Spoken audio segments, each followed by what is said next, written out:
우리는 누구나 마음속에 깊은 분노를 품고 살아갑니다.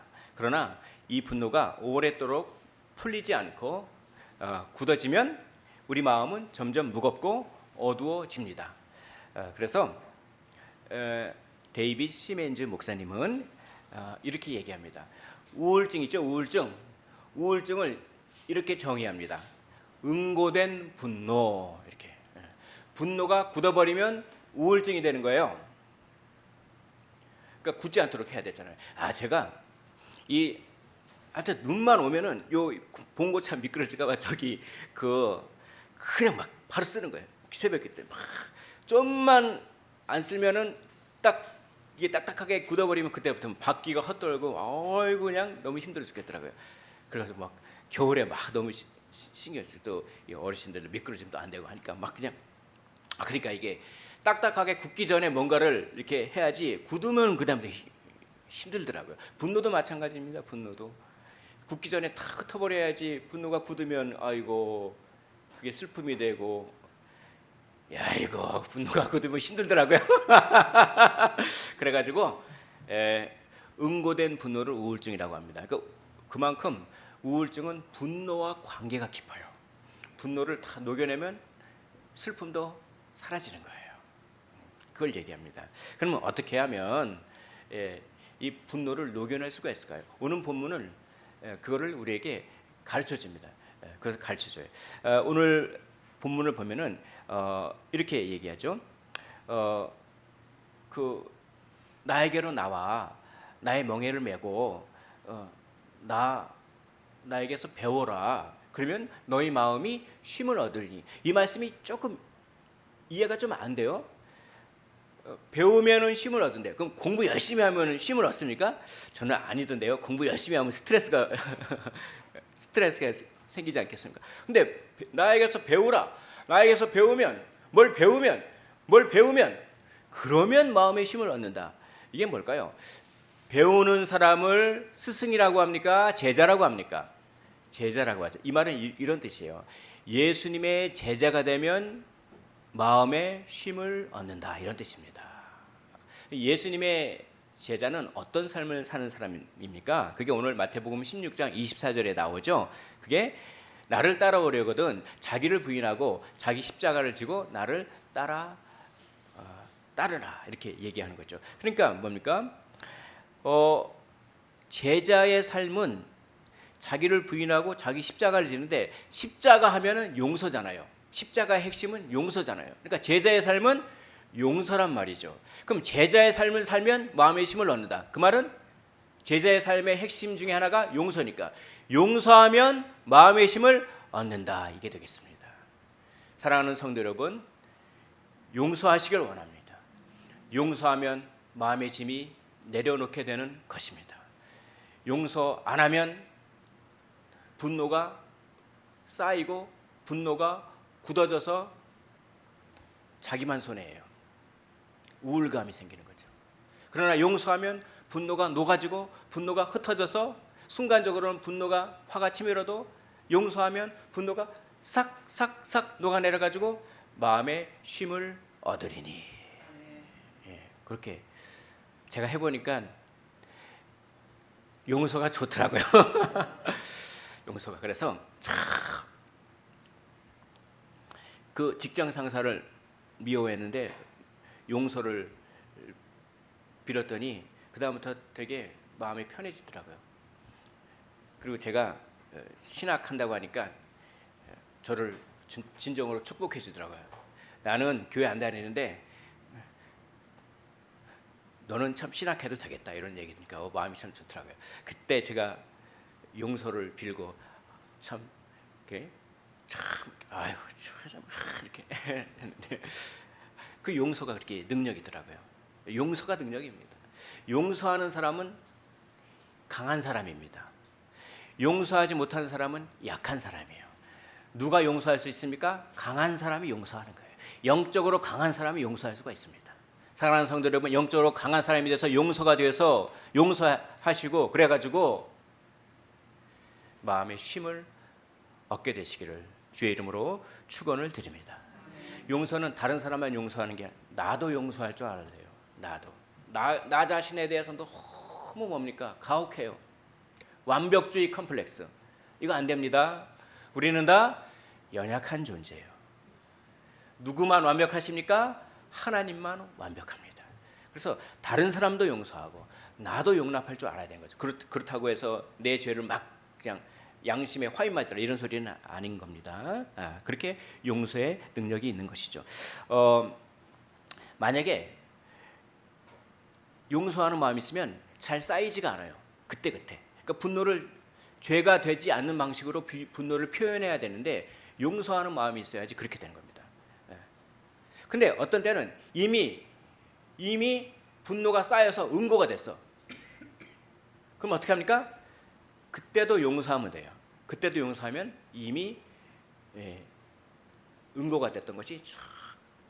그러니까 용서를 하면은 그때 용서를 하면 분노가 쌓이지도 않고 많이 쌓여서 응고가 됐더라도 용서를 하면 많이 쌓인 것도 녹아지고 그게 용서의 능력인 거죠.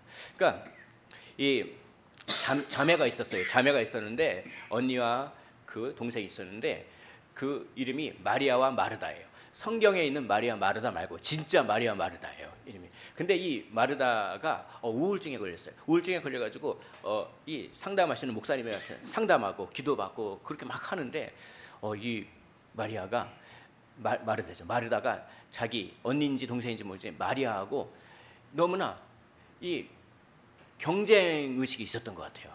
그러니까 부모로부터 야 언니는 어떻게 하는데 너는 어떻다. 동생은 어떤데 이런 얘기를 많이 들어요. 그래서 그게 자기도 모르게 응고된 분노. 그래서 어떻게 하면 그거를 그 부모님을 용서했다는 겁니다. 그러니까 용서하니까 마음이 많이 돌아가네요. 그런데 정작 중요한 거는 부모님이 아니라 자기 다른 형제였어요. 알고 보니까 자기 남자친구를 사귈 때도 남자친구를 선택할 때도 자기 대학교 전공을 선택할 때도 자기의 뭐 직장을 구할 때도 다 비교 대상이 자기 다른 자매 마리아, 이 마르다의 입장에서 마리아.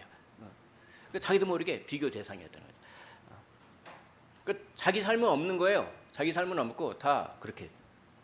그런데 어느 날 그를 용서를 선포합니다. 그리고 이 비교 의식에 이렇게 쩔어 있었던 그 자기 마음을 고백하고 용서를 선포합니다. 그러니까 어떻게 합니까?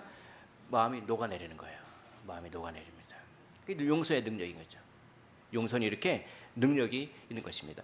온실 있잖아요. 비닐하우스. 그 비닐하우스의 온실에 보니까 화초가 뭐니까 아주 무럭무럭 자라더라고요. 그래서 어떤 분이 이렇게 표현합니다. 만약에 용서하지 아니하면 온실 속의 화초가 무럭무럭 자라듯 만약에 용서하지 아니하면 마음속의 분노가 무럭무럭 자랄 것이다. 그러면 용서하기가 쉬울 수도 있지만 또 상당히 어렵습니다. 그럼 어떻게 하면 용서를 할 수가 있을까요? 용서할 수 있는 능력을, 그 힘을 어떻게 얻을까요? 오늘 우리가 읽은 본문에서 세 가지의 비결을 하나님께서 말씀합니다. 첫째는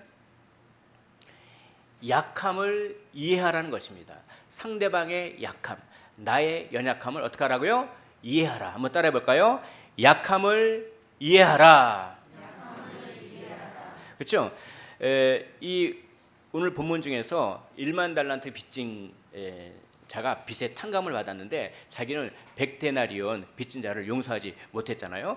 1만 달란트는요, 그 당시에 15년 정도 노동자의 15년치 연봉. 그러면 제가 대충 계산해 봤어요. 우리가 그 최저임금 대략 10,000원으로 하고 만 원 살짝 넘는데 10,000원으로 하고 그렇게 해서 그렇게 했을 때 하루에 8시간 근무했을 때 그래가지고 1년 연봉이 대략 2천만 원 나옵니다. 2천만 원.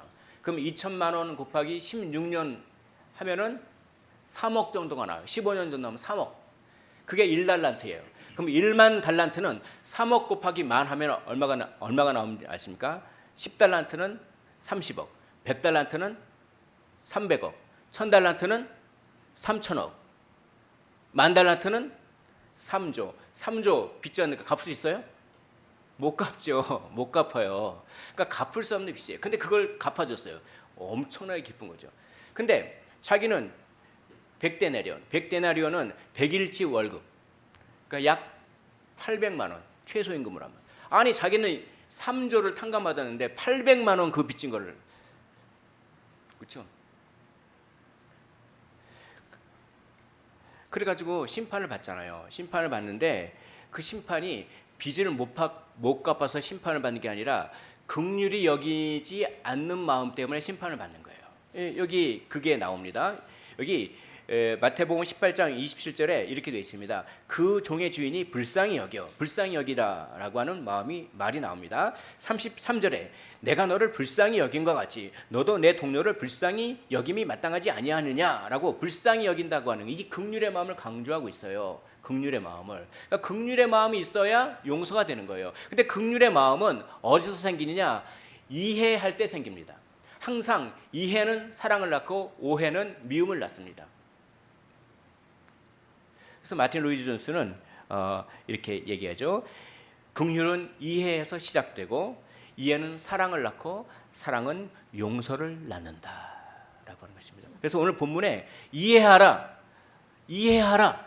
이걸 강조하고 있습니다. 오늘 본문을 보면은 이 10,000달란트 탕감받은 사람이 주인에게 막 비는 거예요. 그 빌 때의 말과 이 100데나리온 빚진 사람이 이 탕감받은 자에게 막 빌면서 하는 말이 똑같아요. 한번 말씀을 제가 읽어보겠습니다. 마태복음 19장 29절에 이렇게 26절에 이렇게 돼 있어요. 26절 마태복음 19장 26절에 그 종이 엎드려 절하며 이르되 내게 참으소서 다 갚으리라 이렇게 얘기했어요. 그리고 마태복음 19장 29절에 또 이렇게 돼 있어요. 그 동료가 엎드려 간구하여 이르되 나에게 참아 주소서 갚으리라. 어떻게 해요? 두 말이 똑같죠? 똑같죠? 이건 뭘 의미하느냐? 이해하라는 겁니다. 네가 한 말을 그 사람도 똑같이 하고 있지 않느냐? 그 사람의 마음을 네가 알아야 되지 않느냐? 알아야 됩니다. 알아야 돼요. 알아야, 그 사람의 약함을 알아야 긍휼의 마음이 생기고 용서가 돼요. 그러니까 어떤 사람이 와서 상담을 받는데 진짜 자기를 괴롭힌 거야. 너무나 자기를 괴롭혀서 직장 상사인지 모르겠는데 엄청 괴롭혀서 이 사람이 막 스트레스를 받아가서 상담사에게 와가지고 막 상담을 하고 나서 상담사의 이 조언을 듣고 와서 또 나중에 보니까 막 밝아졌대요. 왜 이렇게 밝아졌냐 했더니 자기가 그 사람을 이해하게 됐다고. 어떻게 이해했냐? 그 사람의 부모가 어떤 부모인지 알게 됐다고. 그리고 그 사람의 가족이 어떤 가족인지 알게 됐다고. 그러니까 이분이 이런 성향이 있구나. 그걸 이해하게 됐다고. 그걸 이해하게 되니까 어떻게 합니까? 긍휼의 마음이 생기는 거죠. 그래서 이제는 미움이 아니라 오히려 그분에 대해서 동정심이 생긴다.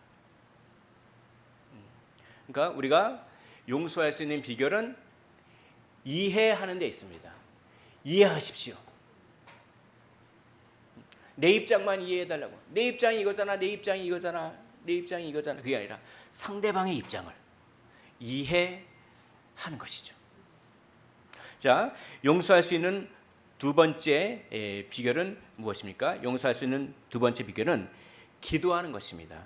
기도하는 것입니다. 오늘 마태복음 11장 28절에 내가 너희를 쉬게 하리라 라고 합니다. 우리가 우리 힘으로 쉬는 걸 쟁취하는 것이 아니라 누가 쉬게 한다? 예수님이 내가 너희를 쉬게 한다라는 것입니다. 내가 내 힘으로 쉬는 게 아니에요. 예수님이, 하나님이 우리를 쉬게 하시는 줄로 믿으시기를 원합니다. 그러니까 육체만 쉰다고 해서 쉬는 게 아니에요. 마음의 쉼은 아무나 할 수 없어요. 아니, 인간은 마음의 쉼을 가질 수가 없어요. 육체는 쉴 수 있죠. 그래서 휴가 가서 산과 들로 놀러 갈 수 있죠. 그러나 마음의 쉼은 어떡합니까? 그거는 하나님만이 할 수 있는 겁니다. 그러면 어떻게 합니까? 그러므로 기도하는 거죠. 하나님, 저에게 쉼을 주옵소서. 한번 따라해 볼까요? 이 시간 기도하는 마음으로. 자, 하나님, 저에게 쉼을 주옵소서. 하나님께서 쉼을 주실 줄로 믿으시기를 원합니다. 이렇게 기도하시는 거죠. 그래서 내 멍에는 쉽고 내 짐은 가벼움이라 이렇게 말씀하십니다. 하나님께서 멍에를 쉽게 만드신다는 거예요. 하나님께서 짐을 가볍게 만드신다는 거예요. 짐 자체는 무겁지만 하나님께서 가볍게 만드신다는 거예요. 우리 인생의 짐은 무겁지만 누가요? 하나님이 우리랑 동행하시면서 그 짐을 가볍게 하신다는 거예요. 하나님이 하신다는 겁니다. 우리 힘으로는 쉴 수조차 없습니다. 그러니까 하나님을 의지해야 되는 거죠. 그래서 우리는 일용할 양식을 달라고 기도해야 되잖아요. 우리 주님께서 일용할 양식을 달라고 우리에게 일용할 양식을 주옵시고 너희는 이렇게 기도하라고 주기도문에서 가르쳐 주셨잖아요. 근데 그 일용할 양식은 육체의 양식을만을 뜻하는 것이 아니라 영적인 양식과 영혼의 안식, 영혼의 쉼을 다 포함합니다. 그러니까 맨날 이렇게 기도하는 겁니다. 하나님 저에게 물질도 주시고 육체의 양식도 주시고 그러나 하나님 저에게 마음의 쉼을 주옵소서라고 매일매일 기도하라는 것입니다. 하나님 쉼을 주옵소서.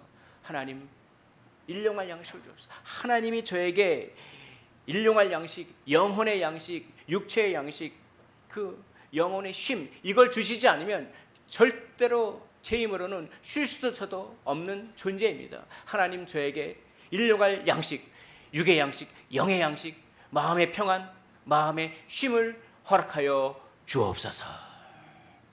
이렇게 기도하는 것이죠. 이렇게 기도할 때 우리의 마음에 놀라운 평화가 있는 것입니다.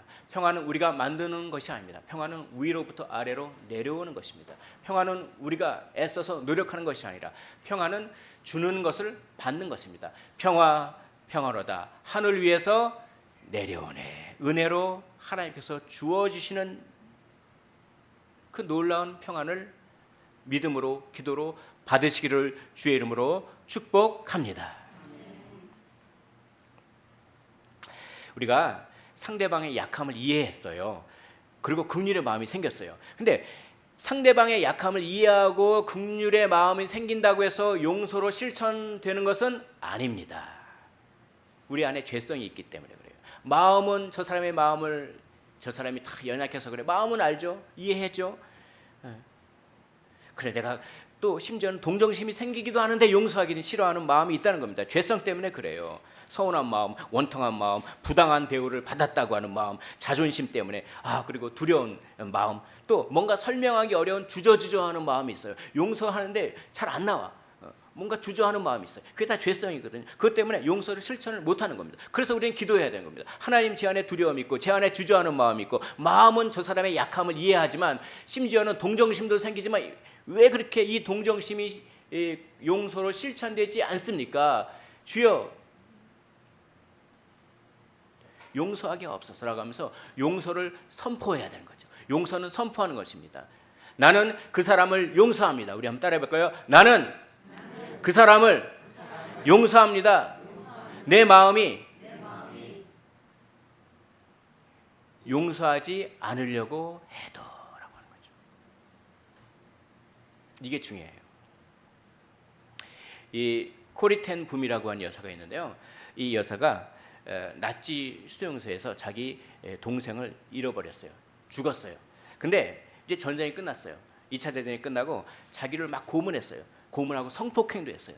그런 간수가 회개 예수 믿고 회개했어요. 그래서 그 간수가 용서를 비는 거예요. 그녀의 그 코리 텐 붐 여사를 찾아와가지고 용서를 빌고 손을 내밀었을 때 마음은 그래 저 사람의 연약함을 이해해야지. 저 사람이 또 회개하고 나한테 용서를 갖다가 비니까 마음은 그리고 긍휼의 마음도 있고 마음은 그러는데 용서할 마음이 안 생기는 거예요.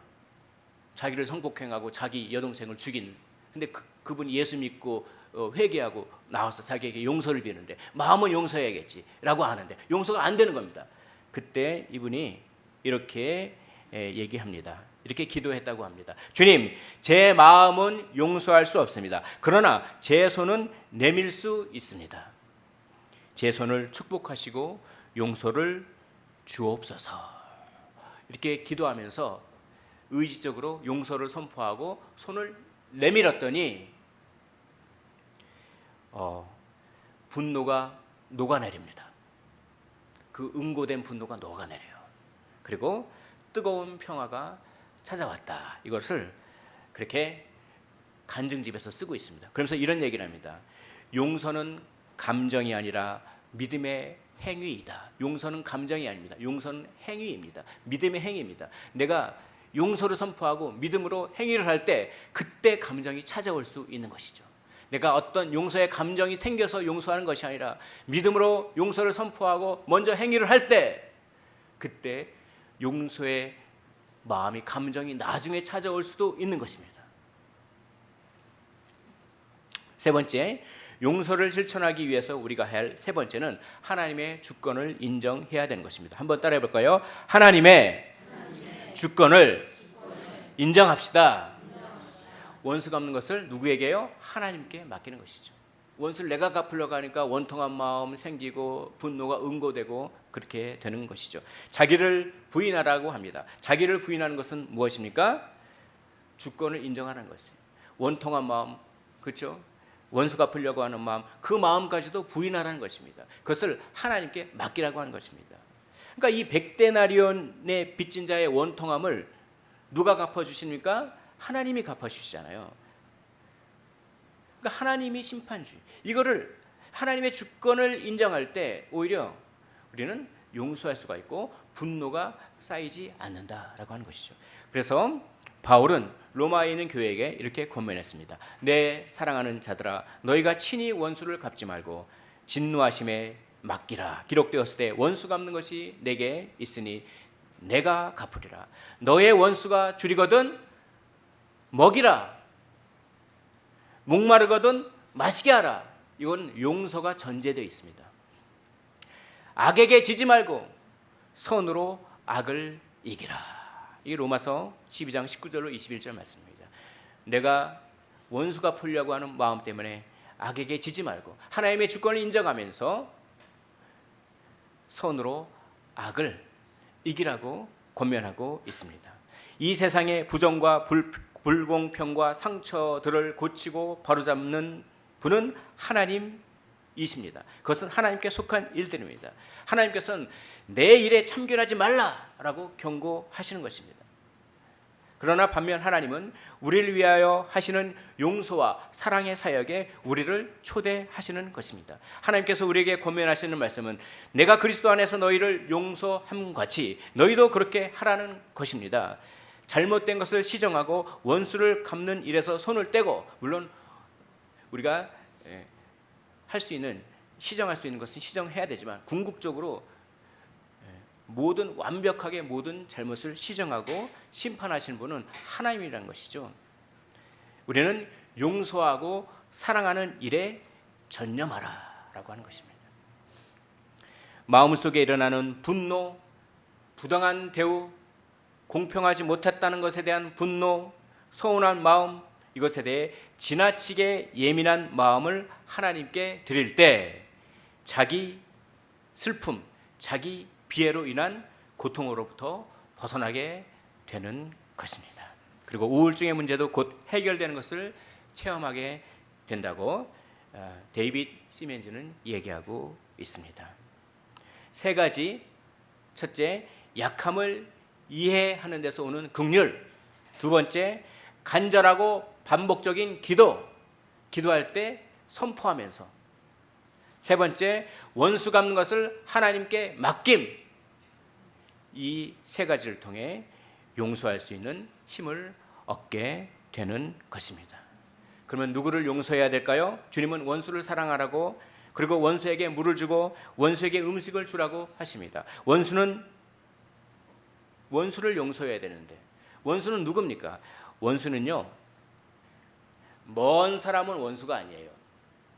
원수는 대개 상처를 주고받을 수 있을 정도로 가까운 사이가 원수입니다. 그러니까 그 사람하고 안 친했을 때는 원수가 아니에요. 그러면 근데 그 사람하고 친하면 친할수록 원수가 될 가능성이 높아져요. 왜냐? 친하면 친할수록 그 사람의 약함을 많이 아니까. 그러니까 원수는 마귀가 원수니까 마귀를 사랑하라 이런 얘기가 아닙니다. 원수는 나에게 상처를 주고받을 수 있는 정도의 가까운 사이에서 그 원수를 사랑하라. 누굴까요? 가족이죠. 원수를 사랑하라는 말은 가족을 사랑하는 말과 다르지 않습니다. 내가 어떤 사람과 친하면 친할수록 원수가 될 가능성이 높아진다라고 하는 이걸 성경은 꿰뚫고 있어요. 그럼 그렇다고 원수가 되기 싫어서 아예 멀리 떨어져 있다 그건 아니에요. 멀리 떨어져 있으면 어떻게 복음 전합니까? 어떻게 영향력을 전파합니까? 가까이 지내면서 그렇지만 원수를 사랑하는 것을 통해서 복음을 전파하는 것입니다. 가족이 가장 대표적인 원수인데 이 가족들 사이의 관계는 우울증에 큰 영향을 끼치는 것입니다. 대부분 남편 때문에 아내가 우울증에 많이 걸리더라고요. 그런 게 많아요. 대부분 그래요. 진짜 대부분 그렇다. 제가 상담을 해보고 책을 읽고 하면은 대부분 우리 한국 사회에서는 특별히 이 남편 아내를 힘들게 하는 존재. 제가 회개 많이 했습니다. 회개. 근데 이제 용서를 해야 되는 거죠. 용서 안 하면 자기만 분노가 응고되니까 원수를 사랑하라. 그 약함을 이해하시고 그리고 서운한 마음이 가시지 않으면 계속 기도하시고 기도하면서 용서를 선포하시고 손을 그냥 행위로 믿음의 행위로 손을 내미시고 그리고 하나님의 주권을 인정하시고 그렇게 하는 것이죠. 이렇게 용서로서 분노를 녹여낼 때 분노가 응고되는 것을 막을 수 있고 또 이미 굳어진 분노를 녹여낼 수 있음으로 말미암아 우울감에서 벗어나 영혼의 쉼을 누릴 수 있는 것입니다. 하나님의 나라를 현재적으로 경험하게 되는 것입니다. 하나님은 오늘 우리에게 이렇게 질문하십니다. 내가 용서해야 할 대상은 누구인가? 내 안에 분노가 굳어져 슬픔이 번져 있는가? 그 슬픔 때문에 삶의 의욕과 하나님의 나라에 대한 열정이 식어졌는가? 이런 질문을 해보라고 오늘 성경 말씀은 이야기하고 있습니다. 말씀을 정리하도록 하겠습니다. 사랑하는 성도 여러분, 예수님께서 우리의 죄를 위해 십자가를 지신 그 은혜를 깊이 묵상하면서 용서의 길을 걸어가시기를 원합니다. 용서를 통해 분노가 응고되어 우울감으로 굳어지지 않게 하시고 용서를 통해 오히려 주님 안에서 자유와 쉼을 누리며 현재 이 자리에서 하나님의 나라를 경험하게 되시기를 주의 이름으로 축원을 드립니다.